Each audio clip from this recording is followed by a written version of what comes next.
Hi guys, मैं हूं नरेंद्र सिंह और स्वागत है आपका हमारे चैनल नॉलेज ऑफ नरेंद्र पे। आज की इस वीडियो के अंदर मैं आपको एक इंटरेस्टिंग जानकारी देने जा रहा हूं। फॉर एग्जांपल कुछ दिन पहले मैंने एक वीडियो बनाई थी, जैसे कि आप देख रहे हैं मेरे सर्च बॉक्स के अंदर वीडियो एडिटर। मैंने जब इसके अंदर एक वीडियो बनाई थी तो बहुत सारे मित्रों ने मुझे कमेंट किया कि हमारे तो जो ये ऑप्शन ये आते ही नहीं है। मैंने कहा अच्छा एंड कुछ और मैंने इससे वीडियो बनाई तो बोला कि भाई तुम लेटेस्ट वर्जन यूज़ करो विंडोज़ 10 का, हम भी लेटेस्ट वर्जन यूज़ करें तो हमारे ये सारे ऑप्शन नहीं आते। तो मैं आपको इस वीडियो के अंदर पूरी जानकारी बताने वाला हूँ। देखो, प्ले स्टोर का नाम सुना आपने मोबाइल के अंदर, उसी प्रकार कंप्यूटर के अंदर आता है विंडोज़ स्टोर। वहाँ जाकर उन ऐप को इंस्टॉल करना पड़ता है। इंस्टॉल करने के बाद में उनको अपडेट आते हैं, उनको अपडेट भी करना पड़ता है। अगर इंस्टॉल है तो अपडेट करिए। तो मैं आपको बताता हूँ। देखो, ये है विंडोज़ स्टोर और ये देखो इतने सारे ऐप है। जैसे इसके अंदर आप देख रहे हैं ट्विटर।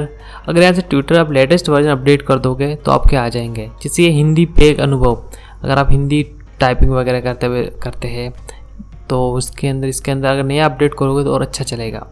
इसका योर फोन एक बहुत अच्छा ऐप है। आप इससे कॉलिंग कर सकते हैं, मतलब कंप्यूटर से कॉलिंग कर सकते हैं, मोबाइल की फ़ोटो डायरेक्ट कंप्यूटर चला सकते हैं। बहुत ही अच्छा ऐप है। तो यहाँ पर अगर अपडेट करना पड़ता है, अब लोग अपडेट क्यों नहीं करते मैं बताता हूँ। सबसे पहले यहाँ आपको आउटलुक की आईडी चाहिए होती है। तो मैंने इस पर एक वीडियो बनाई है कि आउटलुक आईडी कैसे बनाते हैं, आप उसे देख लीजिए और आप उसको यहाँ पर आपको डालनी पड़ेगी। और बहुत सारे लोग आउटलुक आईडी होती नहीं है, जीमेल आईडी होती है अधिकतर लोगों के पास। तो यहाँ पर आपको आउटलुक आईडी होगी तभी ऐप अपडेट होंगे। तो यहाँ से ऐप आइए और आपको अपडेट कर लीजिए। अपडेट करने के बाद में अभी तो देखो मेरे तो कम ही है क्योंकि मैं हर हफ्ते में एक बार अपडेट कर देता हूँ। लेकिन जब आप यहाँ पर आओगे तो आपको बहुत सारे ऐसे ऐप मिलेंगे, ठीक है। तो यहाँ से दोस्तों अपडेट करिए। जो अगर आपको जैसे कोई भी फीचर, जैसे आप स्क्रीन रिकॉर्डिंग करने चाह रहे हो, आपको लेटेस्ट वर्जन नहीं है तो इसको ऑप्शन कम दिखेंगे। अगर ऐप्स क्रैश हो रहे हैं तो यहाँ करिए। कुछ बंदे सोचते हैं कि हम जिसको विंडोज़ को अपडेट करते हैं वहाँ से अपडेट हो जाते हैं सब ऐप। नहीं दोस्तों, इनको अलग से अपडेट करना पड़ता है। ऐसे मुझे काफ़ी कमेंट मिले, इससे मैंने सोचा लोगों का जो कन्फ्यूज़न है वो दूर कर दिया जाए।